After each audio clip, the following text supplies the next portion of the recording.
Welcome to Patty's Place, a place where we're going to talk about grief, dementia, and caregiving. This podcast is in honor of my mom, Pat, who passed away from dementia about 2.5 years ago now. I'm your host, Lisa, and this is a place where you'll know that you're not alone. So grab your cup of tea, your cup of coffee, or if you're having a really bad day, a glass of wine, and we will get talking today. Today, I'm very excited about our guest. It's Dr. Wong, he's a clinical professor with the University of Hawaii School of Medicine. And you focus on geriatric services and designed for the senior segmentation. So I'm very excited. Thank you for being here today.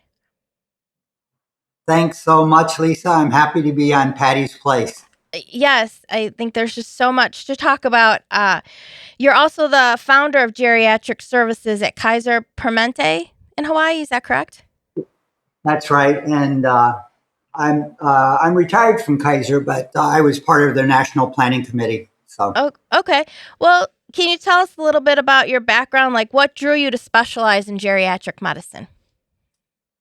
well, I've been at it for 40 years, and even before I ever applied to med school, I was really drawn to care of seniors, and it was a way of both serving the community that I felt affinity to. That I'm Chinese American, and I felt a strong affinity to my hometown, Chinatown, San Francisco, Chinatown, and there were some very innovative things being done back then, and I was thrilled to experience the working in a team with one of the original PACE sites, or the actual original PACE site called Unlock in San Francisco.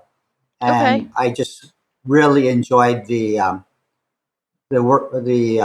more holistic way of providing care for seniors, not just putting them in nursing homes. So And what is the PACE program? the PACE program is a national program. It started in San Francisco at Unlock. Unlock is Chinese for peace and happiness. Oh, And it's a okay. program that people enroll in and get all their services, both traditional Medicare services and an expanded set of support services, uh, while continuing to live in the community. And there's a lot of emphasis on them being at a day health center to get services during the day. While they're at the day health center, they can get physical therapy, a lot of recreational therapy, socialization, and your providers are right there. So it would be typical for a person to be involved in activities, and if I wanted to see the person, uh, that person would just be wheeled into a separate area, and we would do a short clinic visit. Or once in a while, I would just drop by into the activities area and just feel the person's pulse just to make sure that person was doing fine. And that's the way the PACE sites work. They're all across the country now. It's a Medicare benefit for people who qualify, and there are a large number of Medicare programs across the country, PACE programs across the country now. Oh, okay. And in your opinion, how should healthcare for seniors evolve to better meet their unique needs? Well, I think it really needs dramatic change in terms of not just thinking about disease, but thinking about the person, how it impacts the person, and how um, to optimally provide, quality of life, Mm-hmm. dignity, and respect for older people. And the I'll give you a very specific example of that. Lisa, is that uh, you know throughout the country, when you call your physician, it'll pretty much end with a comment: if you have any kind of emergency, please call 911. Right. Well, that doesn't really serve a lot of older people very well. I mean, if you're a frail older person, I always like to make the point that if you're frail and elderly, calling 911 can be a one way call. And by that I mean it's invariably that if you're about age of 85 or older, Mm-hmm. um, if you go to the emergency room, there's a 50% chance you're going to be hospitalized. Oh, And once you're okay. hospitalized, there's about a 50% chance you're not going to go straight back home. Oh, You're going I to did end not up, know that. uh, Okay. yeah. So it's not the most supportive way. And, a lot of older people say, please don't send me to the emergency room. And there's a lot of reasons for that. And they're legitimate reasons. Yeah. I wasn't aware of that statistics. Can we talk a Yeah. little bit about like cultural expectations, like the language barrier and maybe the prejudice that plays the role for caregivers? I know you highlighted this in your future book coming out that you sent me some information on it. But I think that cultural Well, expectations plays a role in things. yeah. So, you know, uh, it would be really great if we talk about the importance of support for caregivers. Yes. Um, and, the whole concept is that, the traditional healthcare system, you go to a physician and you're always expecting a medicine. Mhm. And of course, as you know, Lisa, uh, medicines for Alzheimer's disease and dementia in general are only modestly effective at most. Yes. And I like to make the point that the best medicine for a person who lives with dementia and for the caregiver is to get support. And that's more effective than just getting a medicine from your doctor. And there's some cultural aspects of that is in that many people who are older have come from different cultures, Mhm. and getting support means a lot of different things. A lot of caregivers feel like within their culture that it's their obligation, Mhm. um, and asking for help from other people and imposing that help from other people on a person who a frail older person is not what is expected. It's expected within culture that it's done within the family, Mhm. and I think there are some things that need to be overcome with that. Yeah, I think that is hard because I know when with my mom when she was in memory care, uh, there were I got to know different family members of other patients, other residents, and that came up. The one woman, she was like, yeah, she was Hispanic, and she said it was just in the culture that she was supposed to take care of her mom, and she had to fight her brothers because her mom was getting into cars with people she didn't know, and like they just kept saying, well, you can take care of her, and she's like, no, I can't, I need help, and she struggled with that. Yeah. Yeah, why do you think So, what are your thoughts, Lisa? Did you seek out help in caring for your for Patty? well, I noticed my mom was wasn't herself for quite a while, and I tried to get her help and she refused to go to the doctor. I even had her at our primary doctor, who she knew and loved for years. She refused to take the simple little memory test. She just would not take it. Wow. Yeah, Uh she huh. just and I think on some level she knew something wasn't right, but if you brought it up to her, she got very upset. So finally, when she didn't know who my dad and I were in the house, I told my dad we have to do something. And luckily, my parents had done powers of attorney, and this was all during COVID as well, of course. And we took my mom to the emergency room with the power of attorney, and they diagnosed her right away with dementia, and they diagnosed her with moderate to severe. She lived with me for a month, and that as we were trying to find a place for her because they told us we weren't going to be able to take care of her at home because she was very mobile still, even though which was highly unusual for the state of her dementia. So Yeah. it did. It took a while, and it was very overwhelming because I was like, I don't know where to go. What do I do? Like what's the best place uh, for that? With that, so Well, it's interesting. You raised so many points there right away. One point is that and that's a whole different subject. But how people are so afraid of memory loss. They're afraid of memory loss in a way that they're not afraid of a failing heart or Mm-hmm. failing kidneys. They're much more afraid of a failing brain, and I think those kinds of fears actually make the problem worse, not better. Yeah, and my dad had a very hard time. He just kept telling me, "Oh, she's fine and it's just age." And I was like, something's not right. And so I struggled for a long Mm, time. So in many ways, I feel like I lost my mom years before I actually lost her. Cuz I could just tell she yeah. wasn't. And people came to me and said, "Something's not right with your mom." And I was like, "I know, but I can't get her to go." Even though as you said previously, there's really not a lot of medications. There's not much they can do for it, um, with that. Hmm. So you talked about too that people with dementia, they resist a lot of new routines. So what advice can you give the caregiver for that? Because I noticed that with my mom about with that. Yeah. Well, there's the emotional dimension to people who are starting to um, lose memory, and there's less a feeling of comfort and security.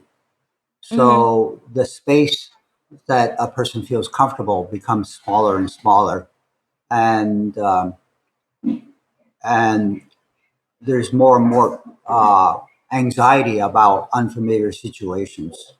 So um,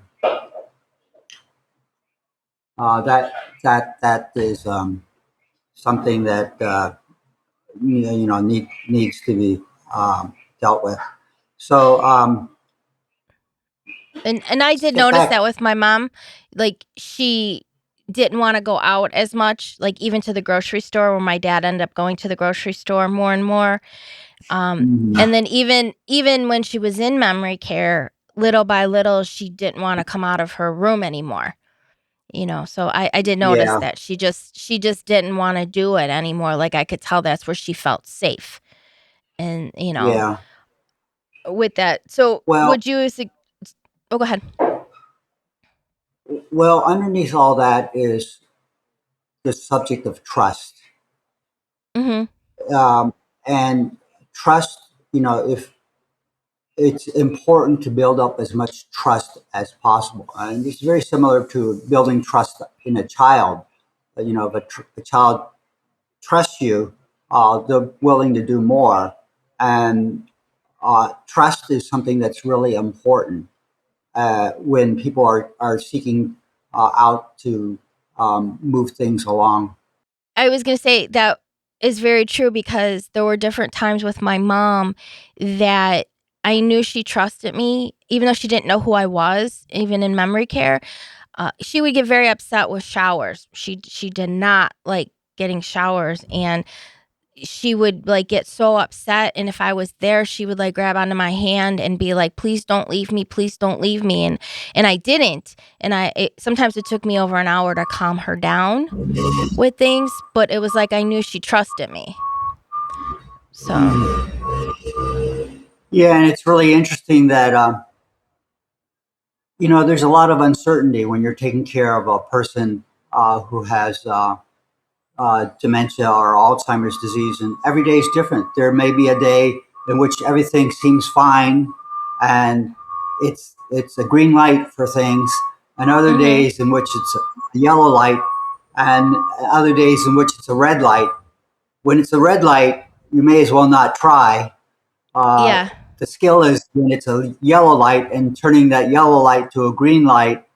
And sometimes what you find is that you can't get things done, but sometimes, for whatever reason, somebody else can get things done, which gets back to the whole issue of why support is so important And and getting different people to help out. yeah, because sometimes I used to be able to get my mom to change her pants when she'd have accidents, and then after a while she wouldn't let me do it, but a caregiver could do it for her, with it, ones that she knew and she liked.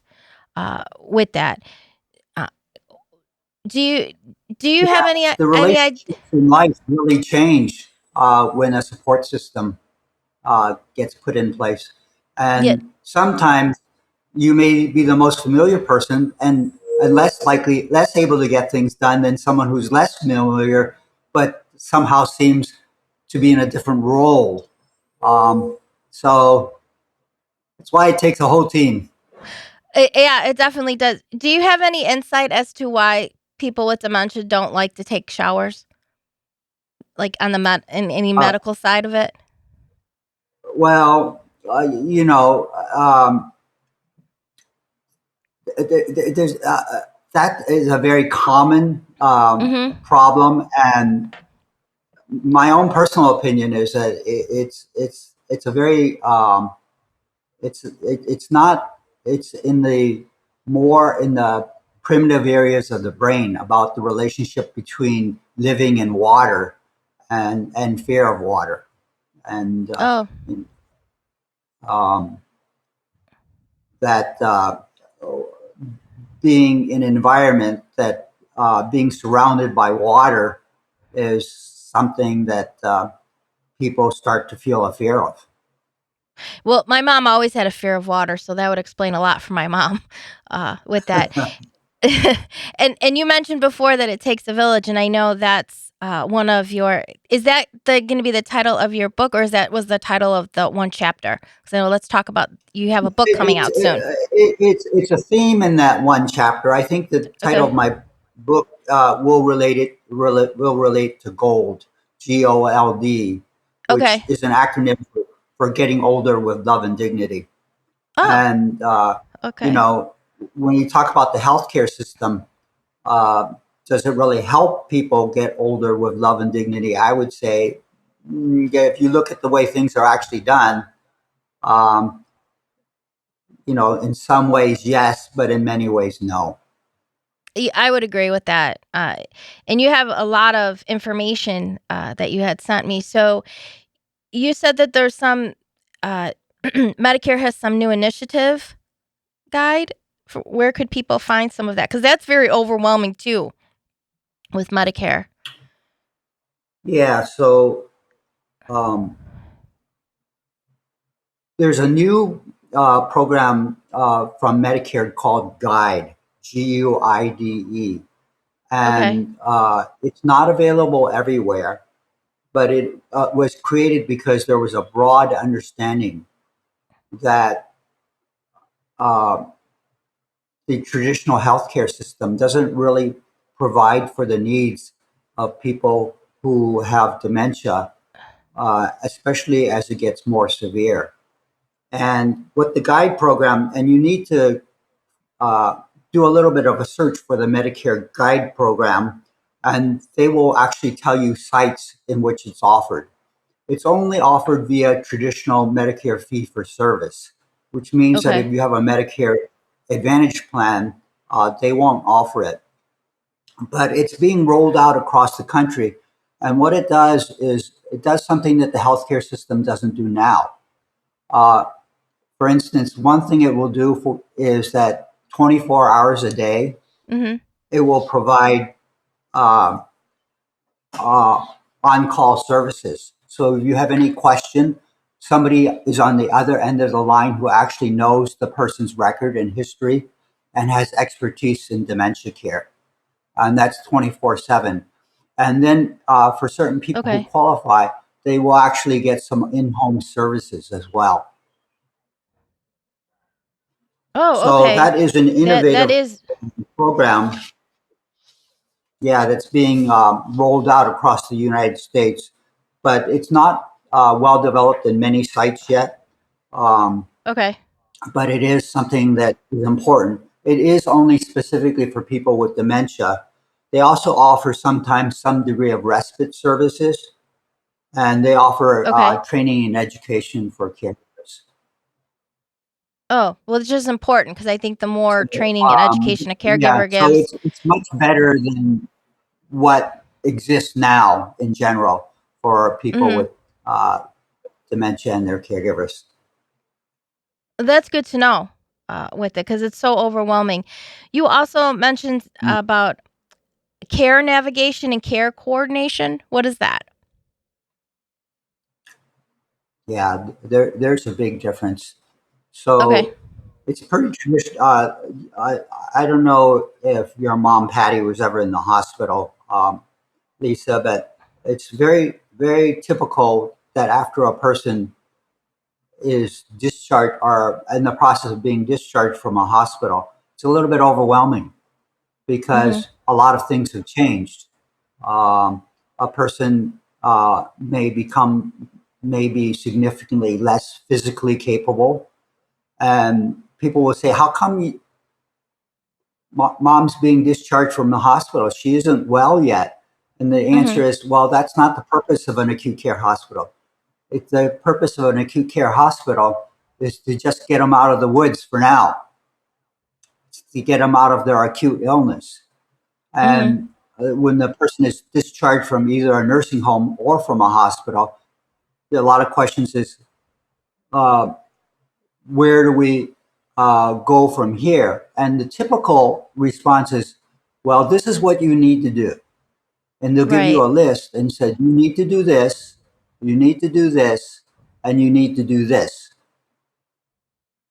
That is called care navigation. It's widely available. It's done in most hospitals throughout the country. It's one of the Mhm. things hospitals are rated on is, did you tell the family what to do?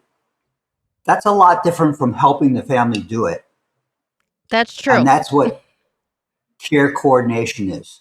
And so care Okay. coordination, when you look at it, is not widely available. And that Okay. is one of the things that the Medicare Guide program really helps with. It doesn't just tell you what to do, but it helps you get things done. And it's a little bit overwhelming for most caregivers to say, just get a piece of paper. Well, you need to do this, this, this, and this, It, and it was overwhelming. that's a lot Yeah. different from care coordination, which says, well, this is what needs to be done. Would it be okay if I help you do it? And I'll help you coordinate this. I'll help you set this up. That's not typically available from hospitals. It is available sometimes from specialized programs. Mhm. Like, for instance, in some places, like if they have a memory care uh, clinic in a major hospital, sometimes they'll do things like that. It's very similar to what happens when a person has cancer, that they will actually coordinate care. They will make sure that care is seamless. They won't just give you instructions. And that's a Mhm. big difference between navigation and coordination. And that's a big gap in our healthcare system. I would agree with that. Yeah, because Yeah. they gave me, here, and I had to do pretty much all of it on my own. You also talked about dementia villages and memory cafes. I know is it Finland that they have like a dementia village? But you said that there's some places in the United States are starting to possibly do this. Yeah, it's a concept that was started in Holland and has been replicated in which people live in very safe environments. Um, they become eligible when they have dementia, and the safe environments are environments that feel very familiar to them, and so it might be something that feels stuck in time.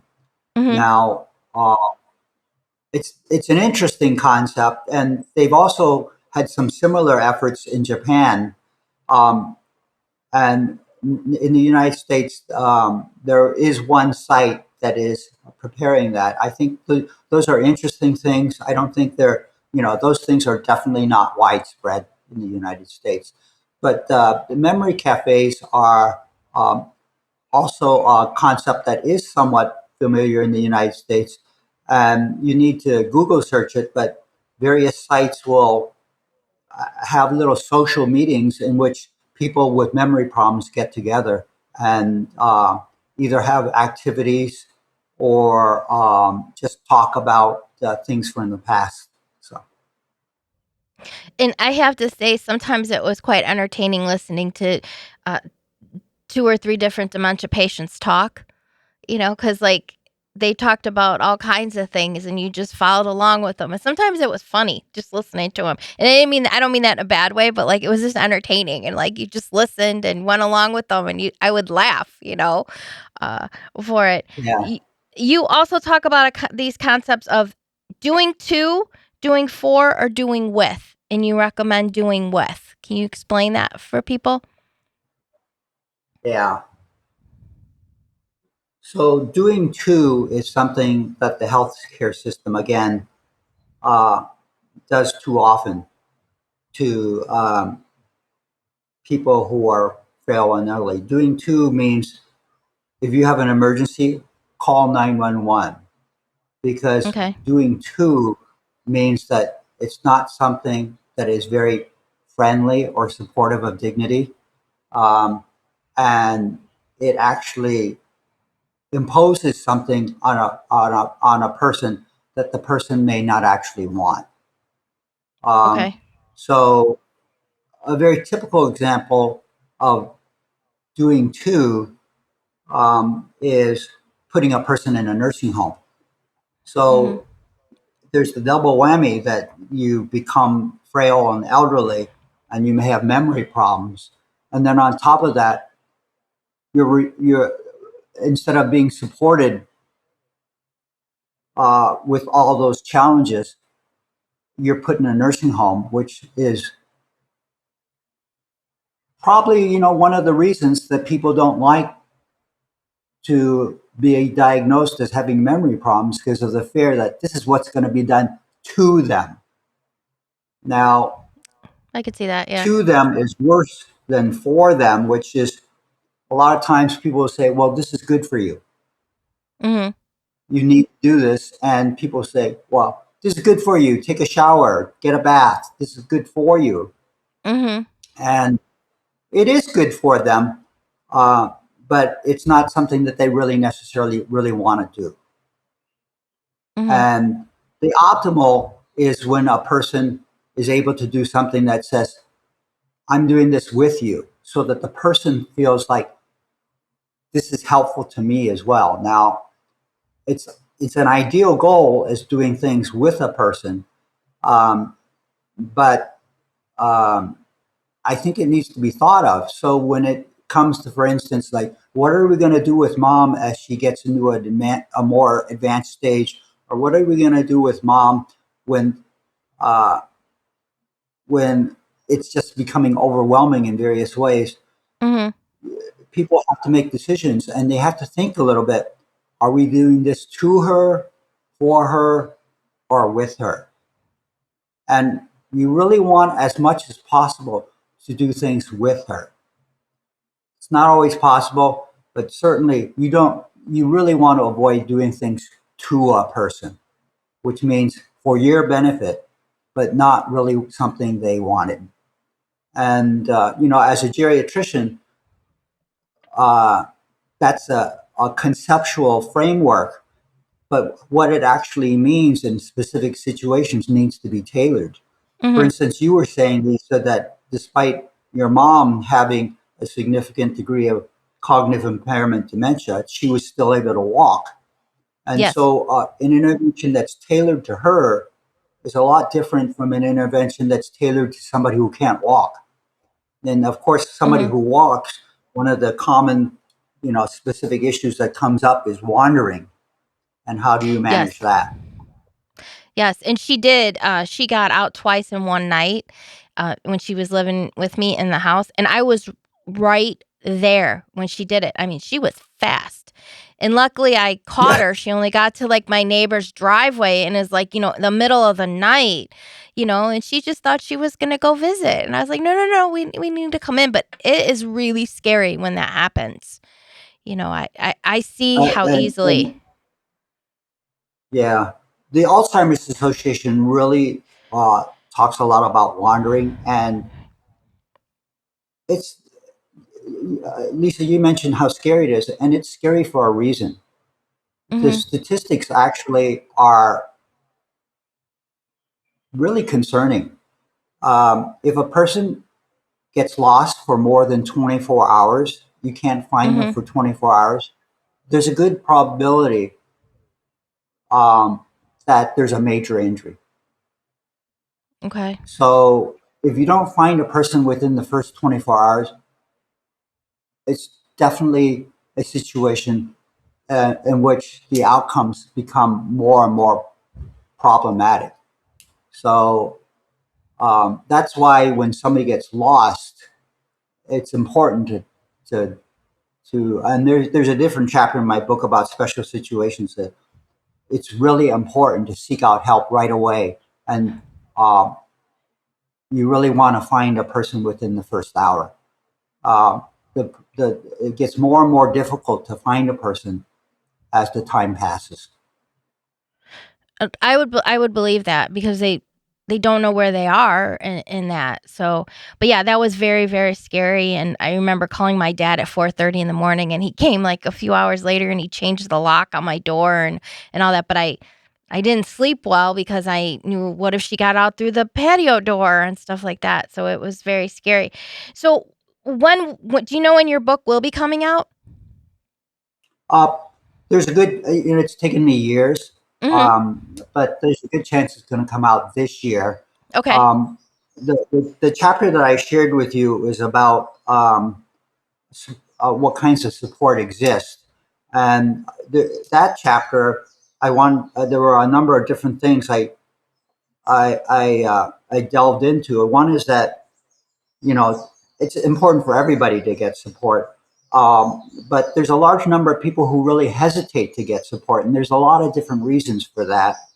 Mm-hmm. Um, and then I also talk about the different kinds of support that exist. And there's a lot of evidence that people who reach out for support, the outcome's a lot better. The outcome's better for the caregiver, and the outcome's actually better for the patient as well. Um, Caregivers who get support do much more better on their own uh, emotional, physical um, well-being, and are able to lead lives that still feel a lot more connected. Um, and for patients, when support is in place, they actually are able to live at home a lot significantly longer. So. And I did. You had a lot of good information on in there. You had uh were people books that you recommended, different things they could watch or listen to. You also said there's a best practice caregiving database that people could have access to as well. Yes, yeah, and again, it does need to be tailored, and part Mhm. of it is that everybody's different. Like some people will readily reach out for help, other Mhm. people are, for a lot of different reasons, maybe cultural, maybe feeling like this is my responsibility. Some people feel like I can do this better than anybody else. Um, some people just feel overwhelmed.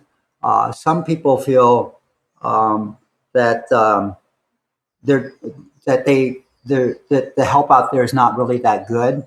So Mhm. a lot of people approach it in many different ways.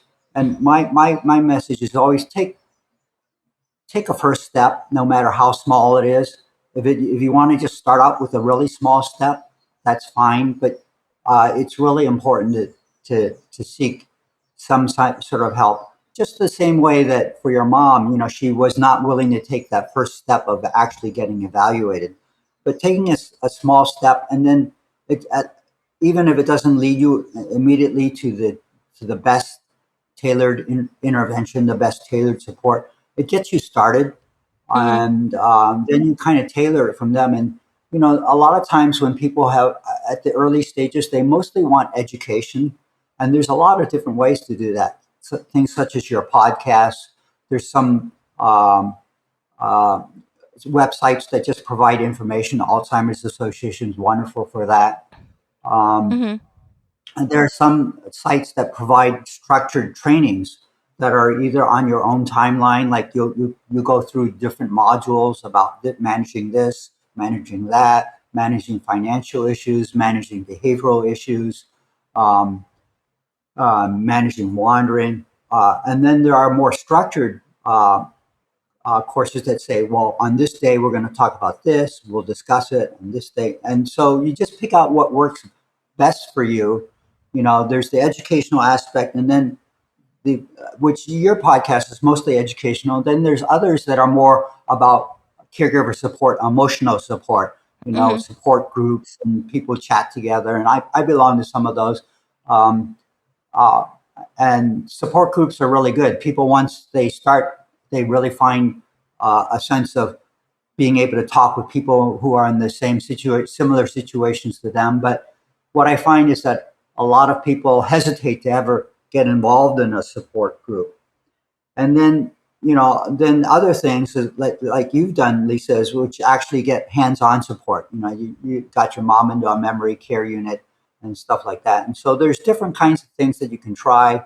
And of course, because it's very individualized because for instance, there's more resources in urban settings than there are in rural settings. In urban Mm-hmm. settings, you might actually find programs that are readily available, whereas in rural settings, you might need to just get more help online.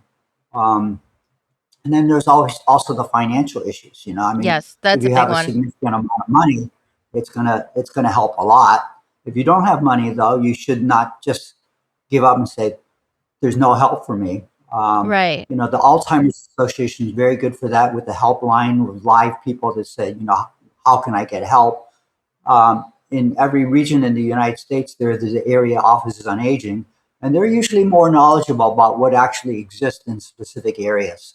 But it does take that first reaching out, and part of what I find is that people are just so overwhelmed with just what they're doing that they really don't have any time to even reach out for that little bit of help that would actually make a difference. But they're drowning basically in their Mm-hmm. immediate day-to-day activities that even reaching out. And the analogy I use is, somebody's in the water and they're afraid of drowning, and they're um, moving their hands and their legs, and somebody in a rescue boat comes out and says, just grab my hand, and they won't grab the hand because they're just so busy just trying to stay alive that they Mm-hmm. don't reach that hand. I just really want to make people recognize that that's the critical time they need to reach out when they're at what I call the red light zone, when Mm-hmm. they're not sleeping well, when they're not eating well, when they feel totally isolated, when they're turning to sleeping pills and alcohol and drugs and just uh, uh, feeling like totally overwhelmed. That Mm-hmm. is a big red light sign. That is exactly the time you desperately need to reach out for help. And the help, it's there. I'm not saying it's always easy to find, but it's there. You just have to take that first step and just reach out.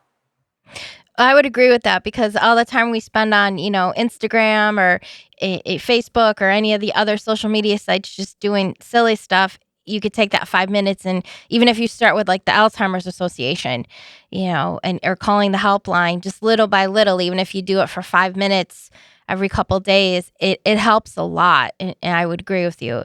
And even, support groups, sometimes in the memory care facilities, they have a support group there. um, I was never really a support group type person, but now I go to a few of them, and it helps just because I know that there's people there that understand what I'm going through. They understand the feeling, and a lot of times you don't even have to say anything. If you're somebody that doesn't want to participate, you could just sit there and then later on just talk with a person, and it just helps. You don't feel so alone with that. So you think, That sounds really great, Lisa. That's exactly right. and so And this you whole point you make is you don't have to say anything. I think that's a really important point. yeah, you don't. You could just listen and then talk to somebody later. So we look forward to your book coming out. So it's Gold. Is that going to be the name of it? Well, We're we're not sure working on yet. it, but the We're working concept it. of gold, getting Okay. older with love and dignity, and we have a long way to go. I sometimes think about geriatrics as being the mirror image of pediatrics, and when people have Alzheimer's or dementia, there's an analogy to children with special needs and Mm-hmm. autism and issues like that. And, there's a very strong community in the pediatric world. Um, the community for seniors is not nearly as strong, and we need to get there. Yes, I would agree with that. We really do. So, so I hope we get to see your book out soon then. At least Okay. this year. Thanks so much, Yes. Lisa. Yeah, thank you so much Okay. for joining us. So I hope you enjoyed this edition of Patty's Place. So hope you enjoyed your cup of tea, your cup of coffee, or if you're having that really bad day, your glass of wine. Make sure you leave us a review or subscribe to our YouTube channel. And just so you know that you're not alone in all of this, we're here in this together, and hope you enjoy us for another edition of Patty's Place.